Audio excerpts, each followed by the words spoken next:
Jen Psaki, former White House communications director under President Obama. Now, my layman's understanding of this is that there's a background check done by the FBI. It's fairly extensive. They talk to your neighbors, former boyfriends and girlfriends and spouses and friends and parents and everyone. And then they give the findings to the chief of staff, the White House counsel, and the security guy, which is the official title is Deputy Chief of Staff for Operations. Is that right? That's right, Jake. But there's a lot of gray area here because I think some unanswered questions, which Raj Shah may not be in a position to answer, are at what point did the FBI know? Typically, an initial background check is not that lengthy. It takes long to get a security clearance, which is what they keep referring back to. But there were a number of White House staffers who were kicked out of their jobs last February of 2017, for not passing the background check.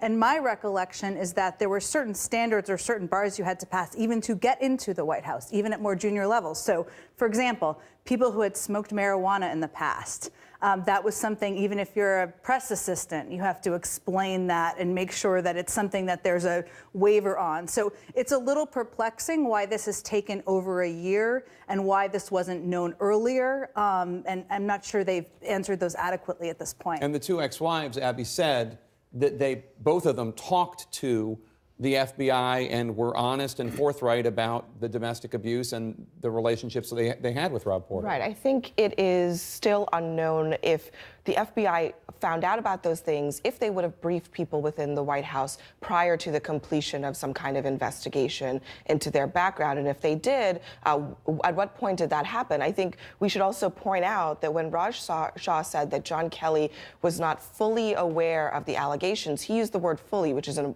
qualifier. It's doing a lot of work there.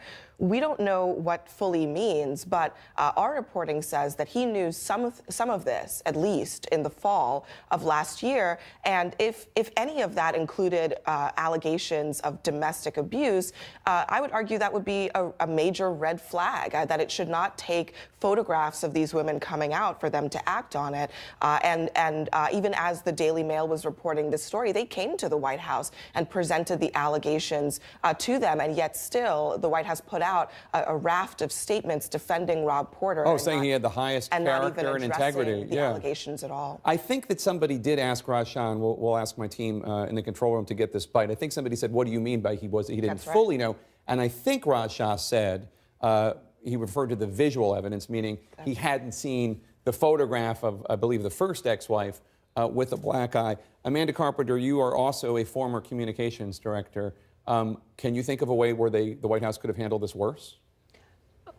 The bottom line is that they protected an abuser.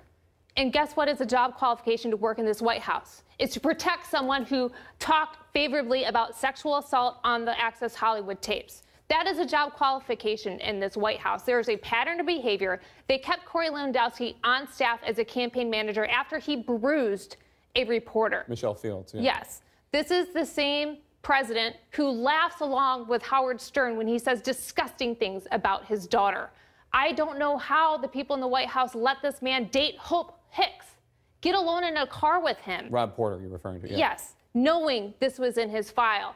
They protect abusers. There's no way of getting around it. And I guess people will say, well, it doesn't matter. You can still be a good president. You can still do your job. No.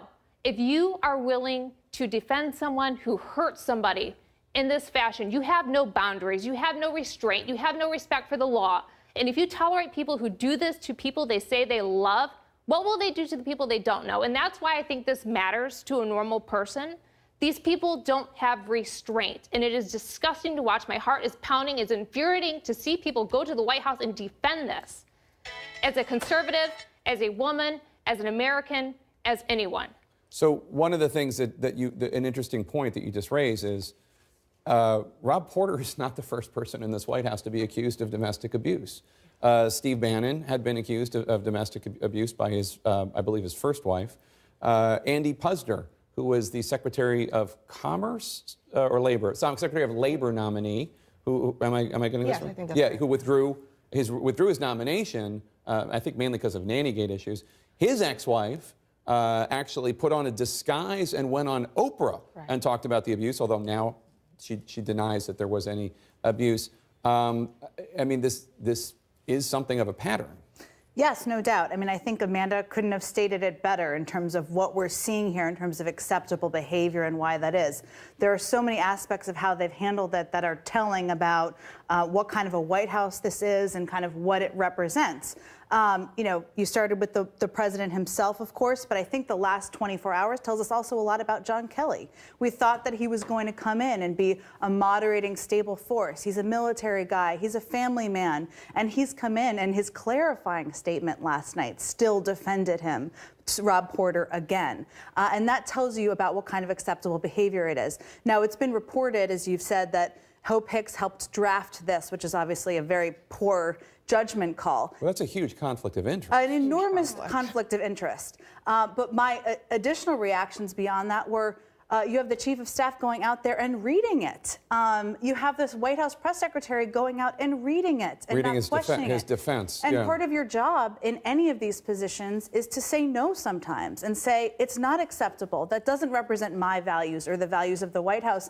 And you don't see anyone standing up like that either. And that's part of the problem there. Yeah, I think one of the challenges with this White House has been from the very beginning, who are the people coming in the door here? They've had trouble finding qualified candidates for a lot of these positions and have ended up where they are with a lot of people who have issues in their backgrounds. And I've reported over the course of the last year the challenges of not just bringing people in, but when people like Rob Porter leave, who replaces them? It's a real challenge for this White House to find people willing to come into that building and deal with a whole raft of issues, and what it leaves them with is with a lot of candidates with a lot of problems who are not fully checked out before they're given really important jobs in the most important building in the world. The president always saying, of course, that he only hires the best people.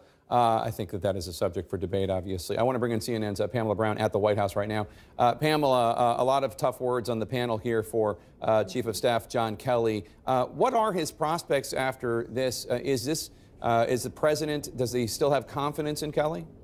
Well, I can tell you sources tell us, Jake, that the president is upset with John Kelly and his handling of the Rob Porter situation. He's been frustrated with him over the last several months for various reasons. But certainly this appeared to be a tipping point for him. He was very upset because, as you all pointed out, there was the initial statement from John Kelly fiercely defending Robert Porter, making no mention of the domestic abuse allegations. And it wasn't until last night that John Kelly released a second statement acknowledging those the domestic abuse, the alleged domestic abuse. Now today, Raj Shah said that really the only new data point to impact this second statement from John Kelly was a picture showing one of Rob Porter's ex-wives with a black eye that Rob Porter himself had taken a picture of. And when he was pressed about that, he admitted the White House could have handled this better. But that doesn't really add up either, Jake, because the initial allegations came out the day before alleging serious physical and verbal abuse. And as we have seen, John Kelly came out fiercely defending Rob Porter. So we are told, though, that in terms of his future here, John Kelly's future at the White House, that there isn't a consideration to fire him. People that I've spoken with and my colleagues Dana Bash and others have spoken with say that they don't want to rock the boat too much, that it would cause too much instability despite all the venting about him. But of course, we'll have to wait and see what happens here, Jake. All right, Pamela Brown at the White House for us. Thank you so much. Let's talk about this Hope Hicks item for a second, if we could, Amanda, because Hope Hicks, longtime aide, very trusted confidant of President Trump. She is the communications director, and it has been reported that she has a personal relationship with Rob Porter. They're both single, so nobody's suggesting that there's anything untoward about that. But the fact that, according to our reporting and the reporting of many other media outlets, she had a hand, she was playing a role in the defense of Rob Porter during all this. That doesn't seem wise. Well, I mean, there's so many conflicts of interest in this White House, starting with Donald Trump relying on his daughter and son-in-law to be chief advisors. And then you add to that Hope Hicks is defending someone she is dating, which it is unusual to date someone in the workplace, especially a place like the White House. Perhaps it's on the up and up, but usually, you have to tell your advisors, go through this kind of thing, but let's assume that's all out the window. I wonder about Hope Hicks. Did she know this was in his background? How do you feel if you're Hope Hicks and you're dating this person and people in the White House know this is a man who committed violence against women and she didn't get a heads up. I don't know, maybe she did, maybe she didn't, but I think a lot of people wonder about the state of Hope Hicks, possibly what she's been subjected to while she's worked for Donald Trump. One of the things when we were talking about how this process would work, the FBI would interview everybody for the background check. I have a hard time understanding, or believing rather, that nobody knew that the staff secretary, which is, for people at home who don't know, a very important and high-ranking position in the White House, that the staff secretary had 2 ex-wives, and both of them had accused him of domestic abuse and had told that to the FBI. The idea that Don McGahn, the White House counsel, John Kelly, the chief of staff, and Joe Hagan, who is in charge of security, the deputy chief of staff for operations, that at least 2 of the 3 wouldn't know that. Now, maybe it's possible that since Reince Priebus was chief of staff when Porter was hired, maybe Priebus knew instead of John Kelly. I don't know. But there does seem to, I mean, Raj Shah said he wouldn't do a TikTok, but I'm sorry, in the name of transparency, that's exactly what we need. Yeah, it is required. And I think that it's important, you know, even if it were the previous chief of staff, the idea that that kind of information would not be passed on to the subsequent chief of staff is really surprising, in part because these kinds of allegations are like a ticking time bomb. It's a problem, and it should be apparent from the very beginning. I mean, CNN is reporting that John Kelly was aware that there were abuse allegations against Rob Porter. The question of how extensive that knowledge was is open for debate. But the idea that no one in the White House knew, we know that senior advisors in the White House were aware that this was a problem. You know, that fact alone, I think, would surprise most people and would cause them to raise alarms about this person continuing in an extremely sensitive and high-ranking position.